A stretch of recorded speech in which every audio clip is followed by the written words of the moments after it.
Bien-aimés dans le Seigneur, bonjour et bon réveil matinal. Nous sommes réunis comme chaque matin dans le cadre de notre méditation quotidienne. La méditation quotidienne, c'est tous les jours de lundi à vendredi.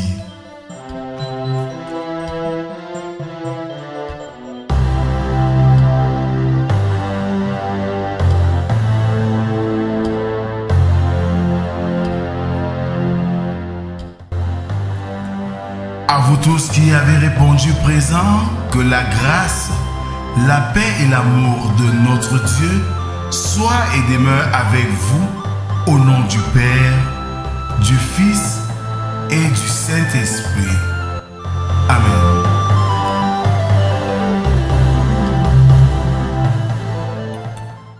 Alors bien-aimés dans le Seigneur, bonjour.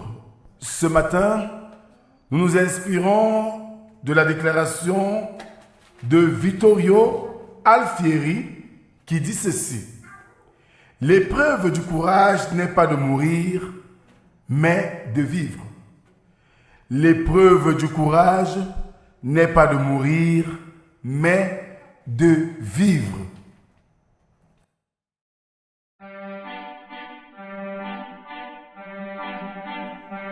Ouvrons nos cantiques sur les ailes de la foi, numéro 598, intitulé « Jusqu'au bout, je veux te suivre ».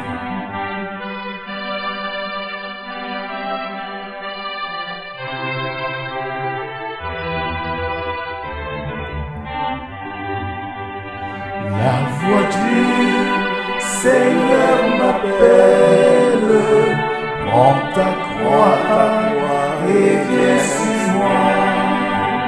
Je réponds, Sauveur fidèle, me voici, je suis à toi. Jusqu'au bout, je veux te suivre dans les bons, les mauvais jours.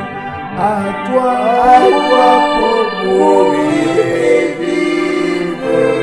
À toi Jésus pour toujours.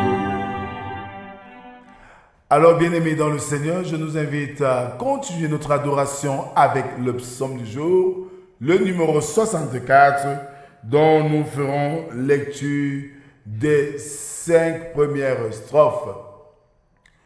Ô Dieu, écoute ma voix. Quand je gémis, protège ma vie contre l'ennemi que je crains. Garantis-moi des complots des méchants, de la troupe bruyante des hommes iniques. Ils aiguisent leur langue comme un glaive. Ils lancent comme des traits leurs paroles amères. Pour tirer en cachette sur l'innocent, ils tirent sur lui à l'improviste et n'ont aucune crainte. Amen. Je nous invite à la prière. Dieu de toute grâce, Père éternel, nous nous réunissons devant ta face ce matin pour nous présenter tels que nous sommes. Nous t'invitons, Seigneur, à prendre contrôle de nos vies, à nous éclairer pendant que nous allons nous approcher de toi par la méditation de ta parole. Viens Seigneur, parle, nous t'écoutons. Amen. Ce matin, nous méditons dans le livre d'Exode, chapitre 14, versets 1 à 14. Là, il est écrit: l'Éternel parla à Moïse et dit: parle aux enfants d'Israël qui se détournent et qu'ils campent devant Pi-Hahiroth, entre Migdol et la mer. Vis-à-vis de Baal-Tsephon, c'est en face de ce lieu que vous camperez près de la mer. Pharaon dira des enfants d'Israël: ils sont égarés dans le pays, le désert les enferme. J'endurcirai le cœur de Pharaon et il les poursuivra, mais Pharaon et toute son armée serviront à faire éclater ma gloire. Et les Égyptiens sauront que je suis l'Éternel. Et les enfants d'Israël firent ainsi. On annonça au roi d'Égypte que le peuple avait pris la fuite. Alors le cœur de Pharaon et celui de ses serviteurs furent chargés à l'égard du peuple.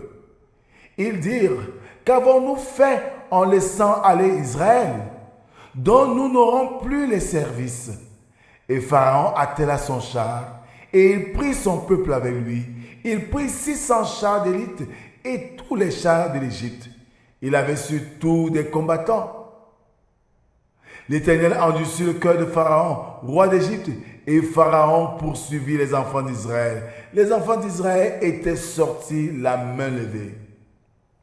Les Égyptiens les poursuivirent, et tous les chevaux, les chars de Pharaon, ses cavaliers et son armée les atteignirent, campés près de la mer, vers Pi-Hahiroth, vis-à-vis de Baal-Tsephon. Pharaon approchait. Les enfants d'Israël levaient les yeux et voici les Égyptiens étaient en marche derrière eux. Et les enfants d'Israël eurent une grande frayeur et crièrent à l'Éternel. Ils dirent à Moïse, n'y avait-il pas des sépulcres en Égypte sans qu'il fût besoin de nous mener mourir au désert? Que nous as-tu fait en nous faisant sortir d'Égypte?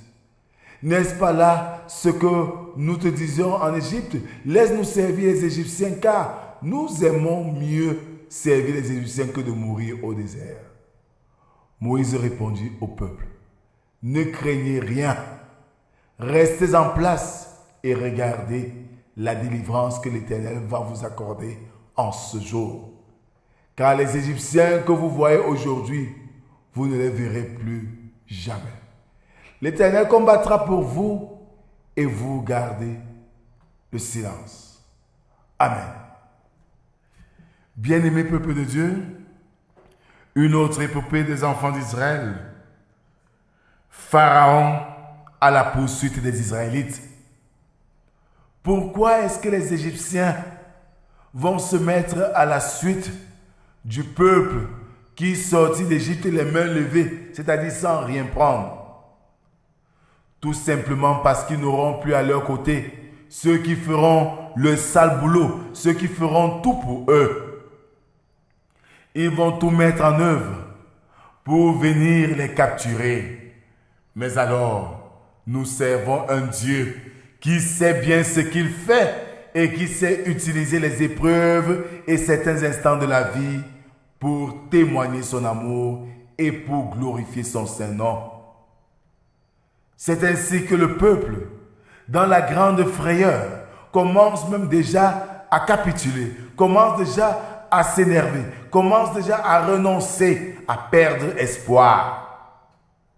Mais l'assurance de Moïse est celle que Dieu avait prévue, c'est de démontrer au peuple d'Israël qu'il est un grand Dieu. Au quotidien, nous sommes souvent embarrassés ou entourés par des difficultés, des problèmes. Et devant cette réalité, nous pensons même lâcher prise, désespérer, perdre espoir. Mais ce matin, par ce texte, le Seigneur te dit, j'ai un plan merveilleux pour toi. J'ai un plan pour toi face à cette épreuve. Fais-moi juste confiance et je combattrai pour toi. Mais comment faire confiance à Dieu si déjà nous ne l'avons pas accepté dans nos vies? Oui, c'est de ça qu'il est question, bien-aimés, ce matin. Acceptons Dieu dans nos vies.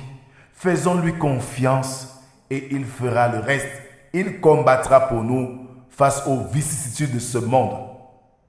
Que le Seigneur bénisse en nous l'écoute et la méditation de sa parole et surtout qu'il nous aide à la mettre en pratique. Amen. Merci Seigneur pour ce message que tu nous délivres ce matin.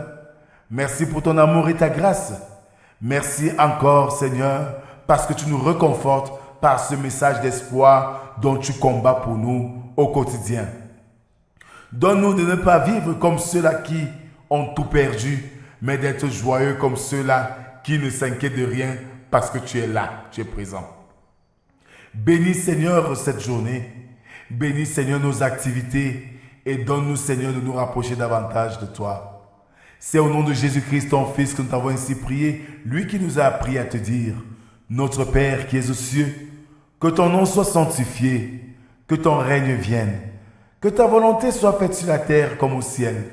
Donne-nous aujourd'hui notre pain de ce jour. Pardonne nos offenses, comme nous pardonnons aussi à ceux qui nous ont offensés. Ne nous soumets pas en tentation, mais délivre-nous du mal, car c'est à toi qu'appartiennent le règne, la puissance et la gloire pour les siècles des siècles. Amen. Alors, bien-aimés, faisons confiance en Dieu devant les réalités de notre existence, parce qu'en lui faisant confiance, il nous surprendra en faisant ce qui est bien pour nous. Oui, tu ne peux faire cette confiance que véritablement si tu t'es laissé gagner par lui, si tu l'appartiens vraiment. Que la grâce, la paix et l'amour de Dieu soient et demeurent sur chacun d'entre nous, au nom du Père, du Fils et du Saint-Esprit, un seul Dieu éternellement béni. Amen. Bonne journée à tous et à demain si Dieu le veut. Shalom.